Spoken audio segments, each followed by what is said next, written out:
Oh, isang mapagpalang hapon po muli sa ating lahat, kapatid, at sa mga nanonood po through live stream. So as we continue our topic, tayo po ay nasa community and national revival pa din. And as you can see on our screen, repentance, excelling seven mountains. Yan po yung pag-aaralan natin ngayon. Kapatid, pag sinabi po bang revival, ano ang ibig sabihin nito? Ang ibig pong sabihin ng revival, in other word, is to restore, to build, to regain, or to build again. Yan po ang ibig sabihin ng revival. Before we start, kapatid, nais ko po kayong tanungin. Aware po ba tayo kung ano yung estado ng komunidad natin? Aware po ba tayo kung ano yung estado ng ating bansa ngayon? Kaliwat kanan po, no? Through social media, television, or radio. Ano po yung madalas nating marinig sa radyo, sa TV, sa Facebook? Patayan, rape, kapwa lalaki, kinakasal, no? Nakawan, gulo, at marami pa pong iba.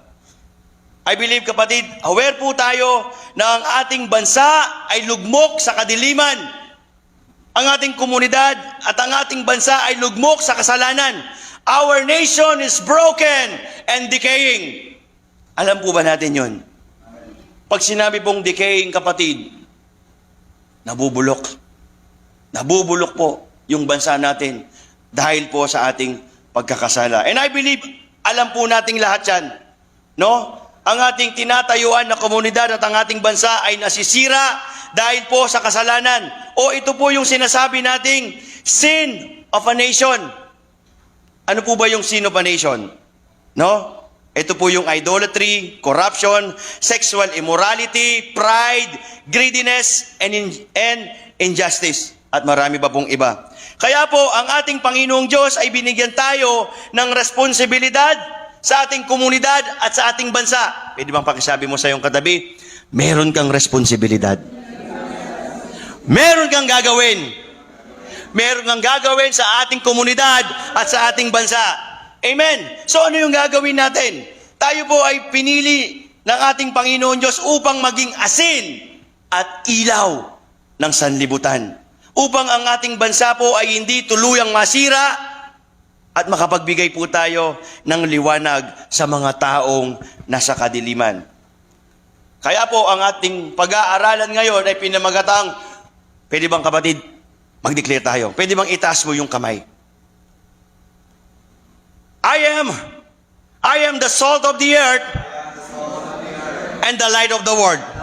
Isang beses pa. I am the salt of the earth and the light of the world. Receive in the name of Jesus. Hallelujah. Yan po ang ating pag-aaralan natin, kapatid. Naniniwala po ako na tayo ay tinawag ng Diyos. Naniniwala ka ba na ikaw ay tinawag ng Diyos? Naniniwala ka ba nung time na hindi ka pa kilala o hindi mo pa tinatanggap si Jesus, nung time na hindi ka pa pinapanganak mula sa sinupupunan ng iyong ina, may plano na sa iyo ang Diyos? Ano yung plano ng Diyos sa iyo? Ano yung purpose ng Diyos sa iyo? Kailangan po, kapatid, maunawaan natin mabuti kung ano yung purpose natin sa buhay. Do you believe na guumpisa po yung buhay when you find your true purpose in life? Kasi marami pong nawawalan ng pag-asa. Marami yung nawawalang ganang mabuhay sa mundo dahil hindi nila alam yung purpose nila. Amen? Do you agree with me? Ano po yung purpose ng ating Diyos ngayon? Ang specific purpose ng Diyos sa atin is to be with Him eternally, to be His followers, to be His disciple, to be His servant, and this is our purpose, kapatid. We are called to be salt and light of the world. Kailangan po tayo ng sanlibutan. Nakikita po natin, kapatid, kaliwa kanan, yung mga naririnig nating balita, wag na tayong lumayo. Kahit saan pong komunidad, kahit saang barangay, meron pong nababalitaan na mga negatibong balita na nangyayari sa ating komunidad. Amen? So, ang ating layunin, ang ating purpose is to be the salt na magbibigay alat at maging ilaw naman sa mga taong naliligaw ng landas. Amen? So, we are God's salt to bring revival and His light to reveal the truth. Amen. Kung may Bible po tayo, pakibuksan ang ating Bible. Ang ating key text po ay matatagpuan in Matthew 5:13 to 16. Pwede bang lahat po tayo ay tumayo? Please po. Basahin po natin ang salita ng ating Panginoon Diyos sabay-sabay. You are the salt of the earth. But if the salt loses its saltiness, how can it be made salty again? It's no longer good for anything except to be thrown out and trampled underfoot. Verse 14. You are the light of the world. A town built on a hill cannot be hidden. Neither do people light a lamp and put it under a bowl. Instead, they put it on stand and it gives light to everyone in the house. In the same way, let your light shine before others, that they may see your good deeds and glorify your Father in heaven. Tagalog naman po, kayo ang asin ng sangkatauhan, ngunit kung ang asin ay mawalan na ng alat, paano pa ito mapapaalat muli? Hindi ba wala na itong kabuluhan, kundi ang itapon at tapakan ng mga tao? Kayo ang ilaw ng sanlibutan. Ang isang lunsod na nakatayo sa ibabaw ng burol ay hindi may tatago. Wala din namang taong nagsisindi ng ilaw at pagkatapos ay inilalagay iyon sa ilalim malaking takalan. Sa halip, inilalagay iyon sa talagang patungan upang matanglawan ang lahat ng nasa bahay. Gayon din naman, dapat ninyong paliwanagin ang inyong ilaw sa harap ng mga tao upang makita nila ang inyong mabubuting gawa at pupurian ang inyong Ama na nasa langit. Salamat po sa pagkabasa ng salita ng ating Panginoon Diyos. You may now seated with the presence of our Lord. Amen. Punta na tayo in point number 1. You are the salt of the earth. Ayon po sa ating binasa kanina, Jesus was talking to His disciple. No, yung binasa natin kanina, Matthew 5:13. Jesus was talking to His disciple at ang sabi niya, You are the salt of the earth. Ano po yung ibig sabihin ng you? It is very distinct, kapatid, na sinasabi ng ating Panginoong Diyos na ikaw. Ang ibig pong sabihin ng you, there's no other than. Walang ibang gagawa, kapatid. Ikaw yon. Pwede bang receive mo? Ako yon. Ako yon. Ako yung asin ng sanlibutan. Amen. Hallelujah. Ngayon, nung sinabi ng ating Panginoon, you are the salt of the earth. Ano po yung kanyang gustong sabihin sa atin ngayon? God is referring to our role and our responsibility as Christian. Sinasabi niya, ito yung role mo. Maging asin ka ng sanlibutan. Ito yung gagawin mo. No? And He is pointing to His disciple. And I believe our God is speaking to you right now at sinasabi niya na ikaw din ay maging asin ng sanlibutan. Gusto mo bang maging maalat, kapatid? Pakitaas yung gustong maging maalat. Hindi yung pisikal, ha?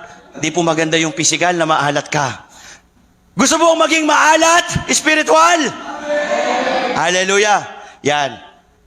Pagpatuloy po natin yung ating pag-aaral. So, ano po ba yung importansya ng asin? Bakit kailangan nating maging maalat? Yung sinabi ng ating Panginoon Diyos, you are the salt of the earth. Amen. When Jesus walked on earth, salt was a valuable commodity. What is valuable commodity? Ang sabi po dito, ang ibig sabihin dito sa Tagalog ng valuable commodity, ito po ay isang mahalagang kalakal. And do you believe, in the time of Caesar, yung Roma po, nagbabayad ng asin, pampasweldo ng mga kanilang sundalo. Amen? Ngayon, i-apply kaya natin ngayon yan. Sa ating panahon, let's say, 1 month kang nagtatrabaho, sa katapusan ng buwan, magsusweldo ka. Sasabihin sa'yo, oh, Romel, ito na yung sweldo mo. Ibibigay sa'yo asin. Will you imagine that? Ganun po ka-importante yung asin that time. And also, in ancient China, ang asin po ay pangalawa sa ginto. Bakit kaya mahalaga yung asin, kapatid? Bakit on that time, 2,000 years ago, bakit sobrang mahal at sobrang pinapangalagaan po yung asin? Amen? Ngayon po, pag-aralan natin in spiritual aspect, kung ano po yung refleksyon sa atin bilang mananampalataya, ang sinabi ng ating Panginoon bilang asin ng sangkatauhan. In letter B, salt spoke of purity. Ano po yung ibig sabihin nito? Naniniwala po yung taga-Roma na ang asin po ay malinis at puro.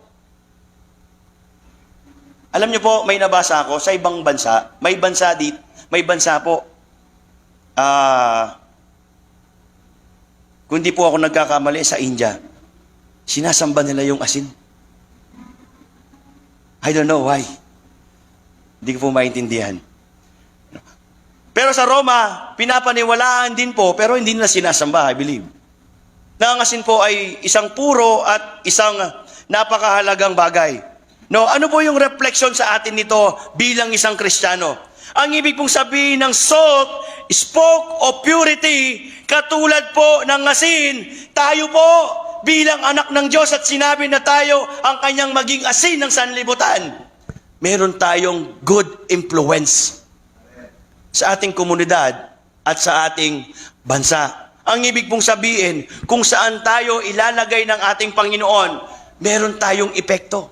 Pakisabi, epekto. Meron akong epekto. Meron akong alat. Amen. Spoke of purity, ang ibig pong sabihin, kapatid, yung sinasabi natin sa tao ay laging may encouragement, may motivation, at higit sa lahat, meron pong positive influence at makikita yan sa bawat buhay ng Kristiyano.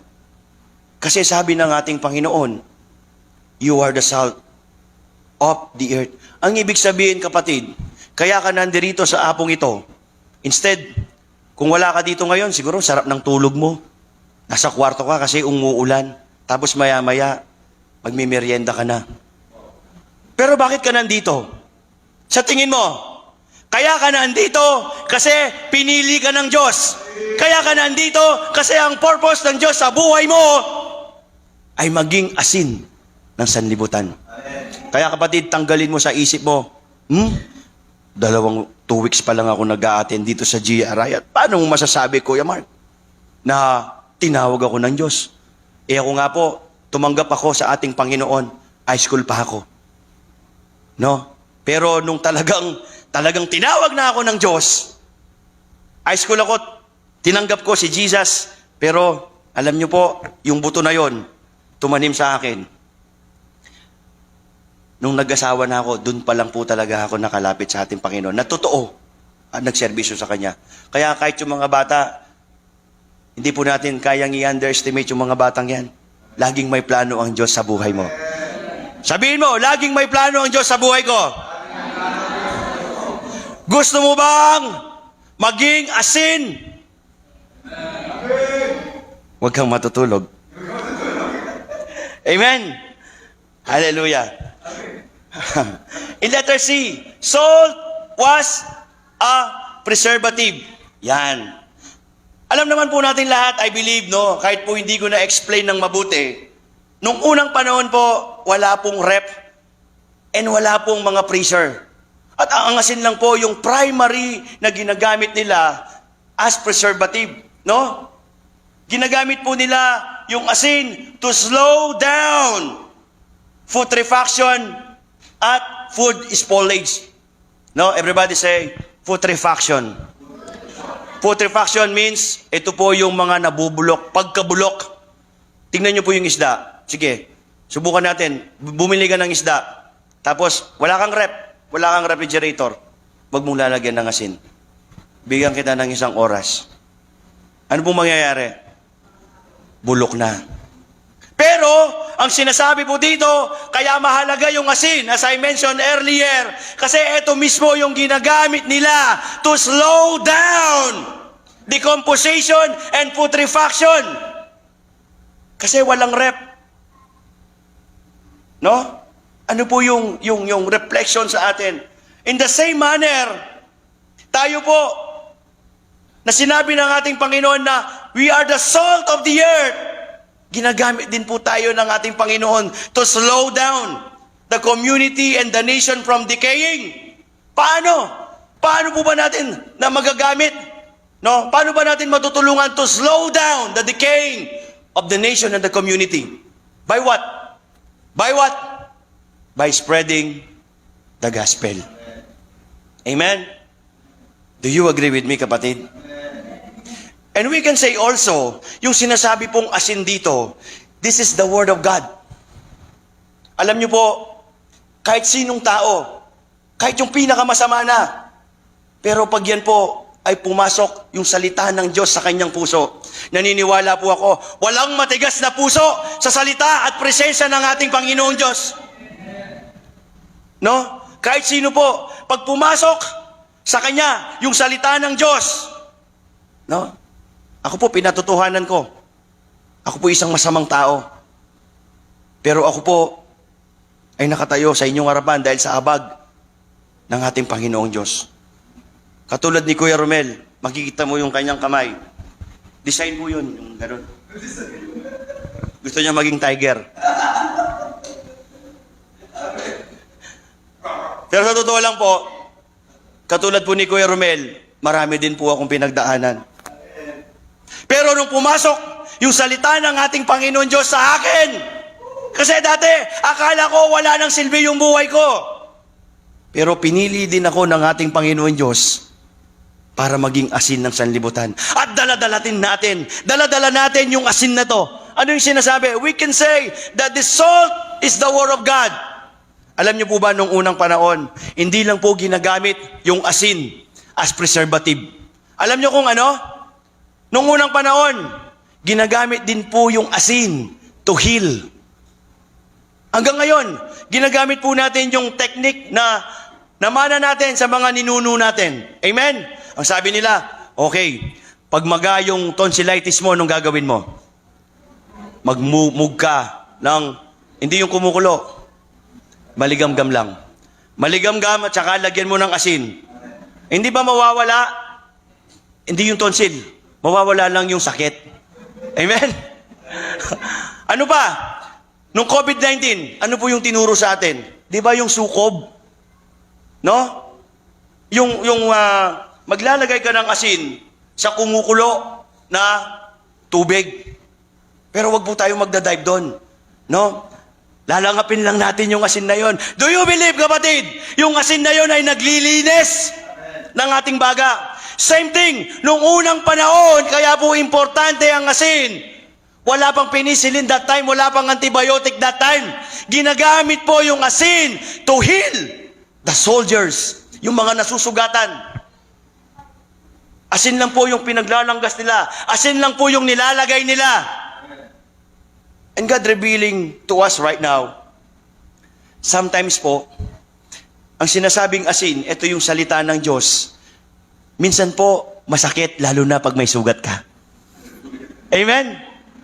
Masakit yung salita ng Diyos, lalo na pag may sugat ka. Pero, it can heal you forever. Amen? Pwede kang pagilingin ng salita ng ating Panginoon Diyos. At hindi lang yon, hindi lang kayang magpagaling yung salita ng Diyos. Ano pa? Kaya niyang magpahilom at kaya niyang magpabago ng buhay. Amen? Palakpakan po natin ang ating Panginoon. Hallelujah. Kaya po, kapatid, sinabi ng ating Panginoon Diyos, maging asin ka. Sometimes, kapatid, kailangan po natin gamitin. Kasi tayo po yung may dala ng salita na yan. Yung sinasabi niya, you are the salt of the earth. No? Tayo yung nagbibigay ng asin na yan sa tao. Amen? Gets niyo po yung punto? Naintindihan po natin? Okay. Okay. Yan. Bakit kaya, kapatid, kailangan nating maging asin? Yan. Hallelujah. Do you believe, kapatid, katulad po ng asin, what is the main role of salt? The main role of salt is to what? To give season. To scattered. Amen? To scattered and what? to sprinkled. Ang ibig sabihin, ikakalat. Okay, kapatid, pagmasdan po natin mabuti yun. Yun po ang tinatawag nating salt shaker. Okay? So let us assume now that salt shaker is the church. Amen? Gets po natin? Nakakasunod po tayo. Tignan po natin mabuti. Yung salt shaker na yon, assuming that's the church, ano yung nasa loob ng salt shaker? Sino yung asin? Tayo! Tayo yung nasa loob ng salt shaker. Ngayon, tatanungin ko kayo, may silbi ba yung asin kung hindi lalabas doon sa salt shaker? Walang silbi. Kasi bakit? Naka-stack lamang doon sa loob. Ano yung paggagamitan yan? As I mentioned before, no? Yung talagang role ng asin is to season, to give flavor, to scattered, to sprinkled. Kapatid, update ko lang po kayo sa nangyayari po sa church natin. Baka po hindi nyo naaalam. No? Alam nyo po, sa GIA Mexico at GIA Arayat, marami pong mga gawain na binuksan ng ating Panginoon. Meron tayong GIA Angeles. Meron po kaming Bible study bago sa District 10, sa District 9. Meron po kami sa amin, sa bahay namin, sa Tangle. No? And sooner or later, magbubukas po, meron pa sa Mexico, bagong HBS. At kung luluobin po ng ating Panginoon, meron din pong Diamondville. Amen? At dito po sa Arayat, alam ko meron kayong bago. Kutkot ba yun? Kakutod? Ay, sorry. Alis magkatunog, no? Kutkot. Kakutod. Amen? Hallelujah. So, ano yung pinapaiwatig ng larawan na yan? Katulad po ng sinabi ko, kapatid, paano tayo magagamit ng Diyos kung hindi tayo lalabas? Enable na lumabas yung asin na yan. Ano yung kailangan? Matinding shaking. Shaking. Shaking. Shaking. Ano yung gusto mo? Masishake ka muna o lalabas ka na? Hindi ko po kayo tinatakot, ha? So, kailangan magpagamit po tayo. This is our role, eh. Ito yung role natin bilang pinili ng ating Panginoong Diyos. We are the salt of the earth to give season to the people, to share the gospel, to reach out the lost soul. Amen? Magpapagamit po ba tayo? O gusto mo ng shaking? Ayaw natin ng shaking. No? Pero, alam niyo po, sometimes, through that shaking, binibuild tayo ni Lord. Amen? Kaya, whatever, kung ano man yung gustong gawin ng ating Panginoon Diyos sa atin, sumama lang tayo. Alam po natin, yung ending nun, tandaan niyo po ito, kapatid, ano? Kahit anong sitwasyon natin ngayon, ano man yung kinakaharap natin ngayon, tandaan mo palagi at i-claim mo yung word ng ating Panginoon in Jeremiah 29:11. Yung ending nun, yung laging ending nun, laging maganda. Amen? Baka ngayon, nasa page 2 ka pa lang, gusto mo na makita na yung finish, wag muna. Nasa proseso po tayo. Amen? But believe me, lagi pong maganda yung plano ng ating Panginoon Diyos. Sa bawat buhay mo, sa buhay ko, sa bawat isa na nandirito. Amen? Palakpakan po natin ang ating Panginoon. Okay. Punta na po tayo in letter D. Salt gives flavor to food. Sino po dito yung kumakain ng ulam na hindi gumagamit ng asin? Pakitaas po yung kamay. Meron? Pero bang kumakain ng ulam dito na hindi gumagamit ng asin?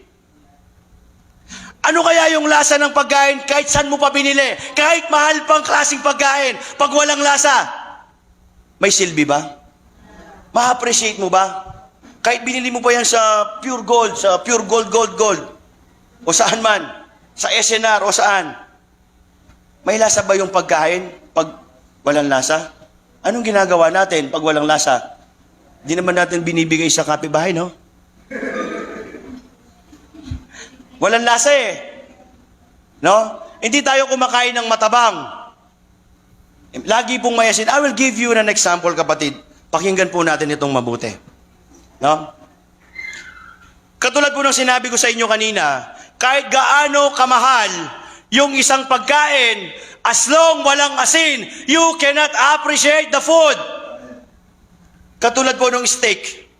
May iba't ibang klase po ng steak. Alam ko po ito kasi nagtrabaho po ako, no? before sa malaking hotel sa Clark at siniserve po namin ito. Meron pong ribeye, may T-bone, may sirloin, may porterhouse, at yung pinakamahal, yung Wagyu, at saka po yung USDA, USA Prime Beef. No? Guess, magkano po yung ulaan nyo, magkano yung USDA Prime Beef? Alam niyo po magkano yon? 16,000. 16,000. One serving. Single person. 16,000. Sali na akong abyas. At saka ako munta SM. 16,000, 1 meal. Pero totoo po, may mga taong kumakain ng ganon. Yung mga VIPs namin doon. Sa Clark, sa Widas, kinakain po nila yan. Kasi siguro sa kanila, barya lang yun. Pero sa atin, habang kumakain sila, tumatalikod tayo. Mahal naman yan. Sa amin nga, okay na ako doon sa CDO ulam burger. Amen. So ngayon, ano yung gustong ipaiwatig ng ating Panginoon? Yung steak na to, kahit po gaano kamahal, without the season of salt, you cannot appreciate.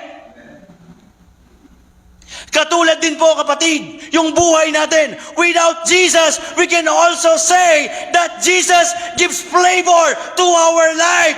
Without Jesus, who you are, kung sino ka man, o ano man yung katayuan mo sa buhay.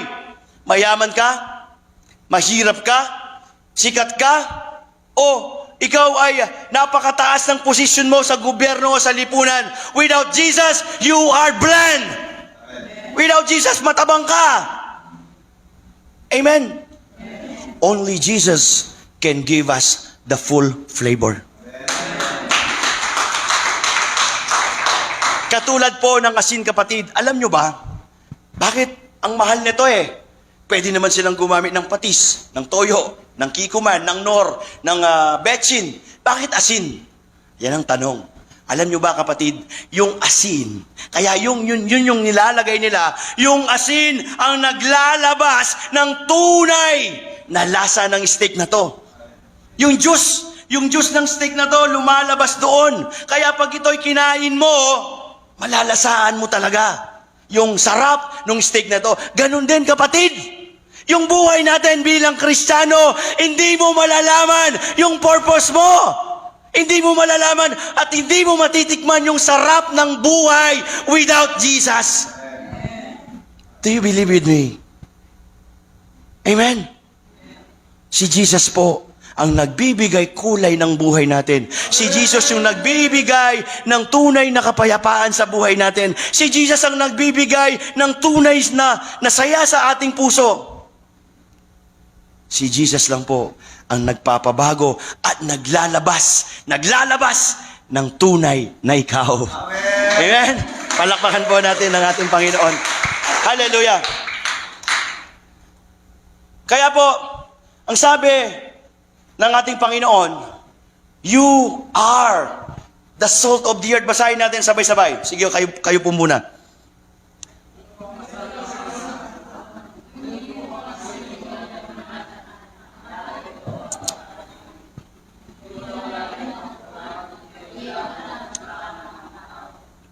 Amen. Hallelujah. So ang tanong, why do some followers of Christ lose their saltiness? Alam niyo po, naalala ko yung lola ko. I was born in 1983. No, at di po ako naiyang sabihin sa inyo, wala po kaming rep, wala po kaming freezer. Dahil po yung tatay ko, hindi naman po ganun kaganda yung trabaho niya. Yung lagi po naming ulam ay dahing. Dahing tilapia, dahing gurami, diyan ano pong pwedeng idahing. Then, naalala ko yung lola ko, one time, inango po yung mga isda na galing sa bubong. Ngayon, ang sabi niya, sumisigaw siya, kasi nung inahon yun, naamoy niya. Bakit ang baho? Ba't parang nalulusaw na? Ba't parang nade-decompose na yung ulam natin? Nasaan yung asin? Hindi nyo ba nilagyan ng asin ito? Sabi niya, no? Gusto ko pong itong i-share sa inyo. Katulad nung pinag-aaralan natin, bakit kaya sinabi ng lola ko na nilagyan nyo ba ito ng asin? Bakit nabubulok ito? Nasaan yung asin na nilagay mo? No? Katulad din po natin, kapatid. Tandaan natin, tumingin ka sa labas. Ang daming mga tao na dapat i-sharean natin ng Word of God. Ito po yung asin na sinasabi ng ating Panginoon. Maraming isda ang pwede nating asinan, pero konti yung mga asin. Minsan sa HBS, nararanasan po natin to, no?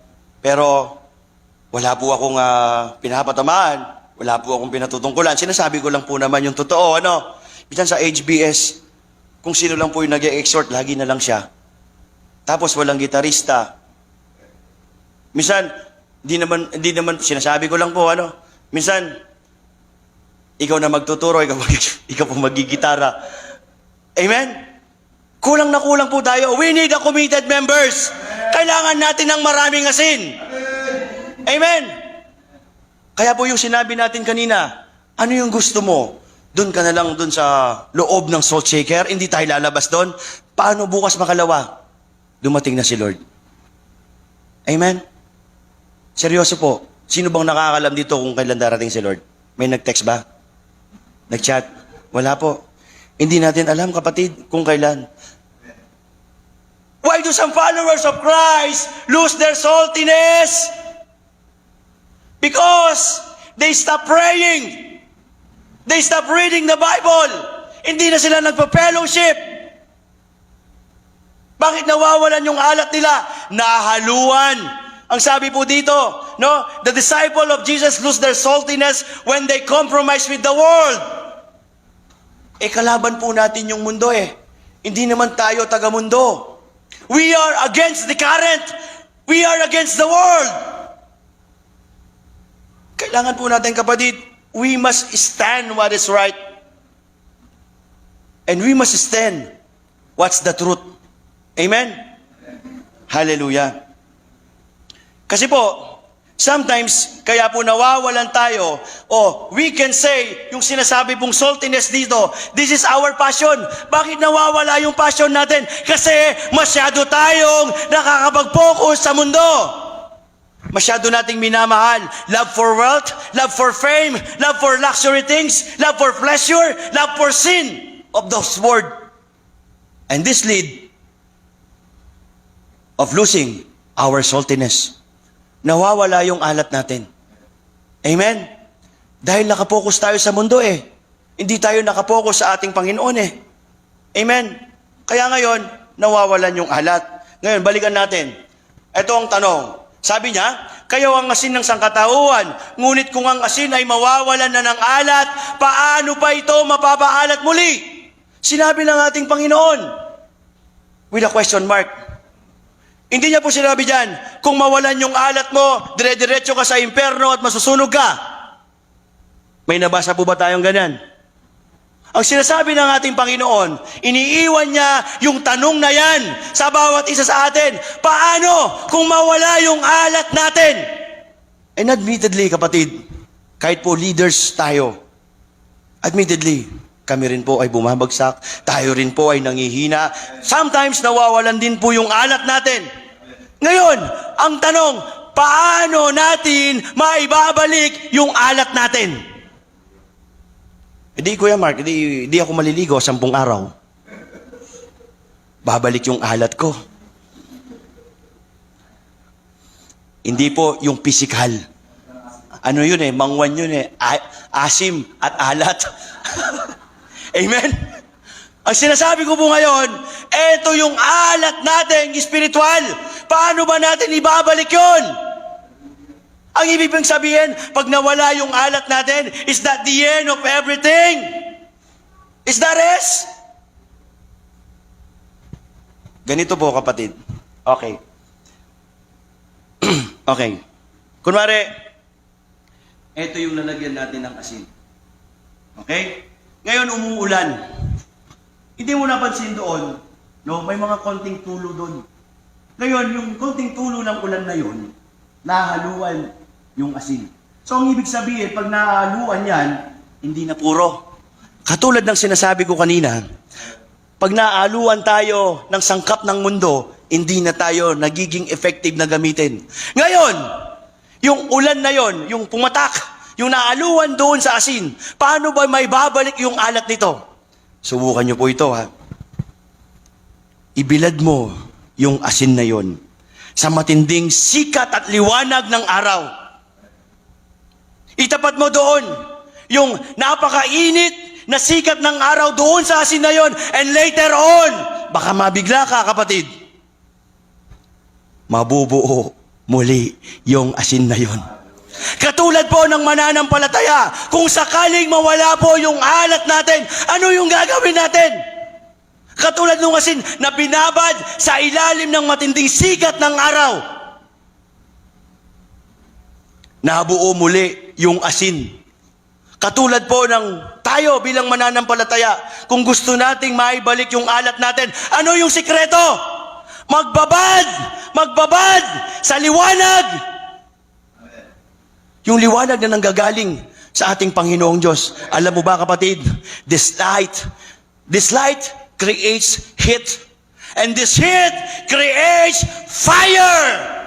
Kaya po babalik yung passion natin, babalik yung alat natin, dahil nagbababad tayo sa ilalim ng matinding sikat at liwanag ng ating Panginoon. Amen. Gusto nyo ba yun? But this time, kapatid, nung dati nalusaw, na wala yung alat mo, nung binilad mo sa isang matinding sikat ng araw, naging buo at lumaki. Amen? Ang ibig sabihin, kapatid, sometimes, naalala nyo po yung turo ni Kuya Romel? Yung buko? Sometimes, God allows our unwanted situation in life, the problems, yung mga struggles natin sa buhay. Why? Dahil po gusto niya na mag-mature tayo. Gusto niya na hindi tayo manatili doon. Katulad nung asin na natunaw, nung binilad sa araw, lalong lumaki. Tandaan po natin, God takes what the enemy meant for evil and He turned it for good. And He turned it into blessings. Amen. Kung dati, yung butas na lagi kang nadadapa doon, sa susunod naman, ibang butas ka na madadapa. Tapos ka na doon sa isang butas. Ibig sabihin, kapatid, na o-overcome mo yung mga problema mo. Ang ibig sabihin, kapatid, nagmamatured ka sa iyong pananampalataya. Ngayon, kailan matatapos yung butas na yon? Yung lagi kang nadadapa. Tapos na ako dito, uy! Sa susunod naman, nadapa ka na naman, uy, may butas na naman dito. Lord, kailang matatapos yung butas na ito na lagi na lang ako nadadapa? Sasabihin ko na po sa inyo, kapatid, hindi po matatapos yung mga butas na yon hanggat hindi mo natatapos yung iyong takbuhin bilang Kristiyano. Amen? Pero, masasabi ko, kapatid, magtatagumpay ka. Magtatagumpay ka. Taas mo yung kamay mo. Magtatagumpay ako sa pangalan ni Jesus. Amen. Palakpakan po natin ang ating Panginoon. Hallelujah. Pero ang nakakalungkot sometimes, again, instead of being salt-wrapped into decaying nation, we are decaying ourselves. Supposed to be, kapatid, tayo yung ginagamit na maging encouragement. Supposed to be, tayo yung nag-iimpluwensya sa maraming tao. But sometimes, tayo po yung nai-impluwensyahan. Amen? Ano yung unang pumapasok sa isip nyo? Let's say, alam natin na may birthday. Malaki ang birthday, maraming bisita. Yung Kristiyano naisip niyan, this is the opportunity to share the gospel. This is the opportunity na ipakilala si Jesus kasi maraming tao, may kasiyahan. Pwede kong pag-pray yung nag-birthday, and after that, pwede kong patanggapin yung mga tao dito. Pumunta ka dun sa birthday. Nandun yung lahat yung mga kaibigan mo. Nakita mo yung sad miglay, nag-yelo. Tapos may crispy pata. Tapos sinerve doon sa lamesa yung sizzling plate na sisig, yung shhh. Ngayon, yung isang brad mo, brother, halika. Inom tayo. Halika, wala naman nakakita. Nag-join ka. Nasaan ngayon yung alat mo? Nasaan yung alat mo? Wala! Kasi naisama ka na-influensyahan ka Tandaan mo, kapatid, ikaw dapat yung nag-iimpluwensya. Pag niyaya ka, brother, inom tayo. Bro, pasensya ka na. Salamat sa pag-iimbita, ha. Salamat na halala mo ako. Yakapin mo. Pwede naman, may plastic ako dito.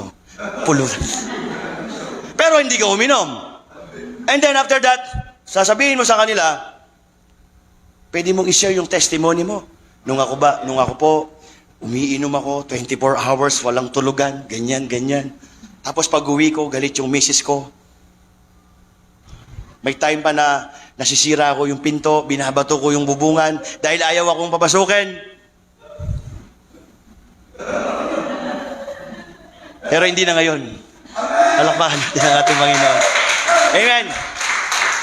Ano yung naisip natin? Yung kapitbahay mo, yung umaga, Mars, pupuntahan kita bukas ha? Ha? O sige, di dumating na yung kumare. Kumakatok. Mars! Siyempre, bilang Kristiyano po, sasabihin natin, ito na yung opportunity. Pwede kong i-share ngayon si Jesus kasi kami lang dalawa yung mag-uusap. Pwede kong i-share sa kanya yung salvation. Pero pagdating niya, pak, Mars! O di, pinapasok mo, uli ka Mars, tuloy ka. Pagpasok pa lang ng kumare, ay, balo may kaya, habok to din kaya. Tapos sasalubungin, ama kanyan, okay, niluklok ka ta. Nino may kabuktot. Kilala kya. Amen. Hallelujah. Ganyan po tayo na influensya ng mundo supposed to be. Tayo yung mag-i-influensya sa kanila. Pag mayroong ganun kumakatok, katulad ng ganung senaryo, ano sasabihin natin? Alam niyo po, Mars, mahal kita. At gusto ko mang makinig sa sinasabi mo. Pero pwede bang ako muna yung pakinggan mo?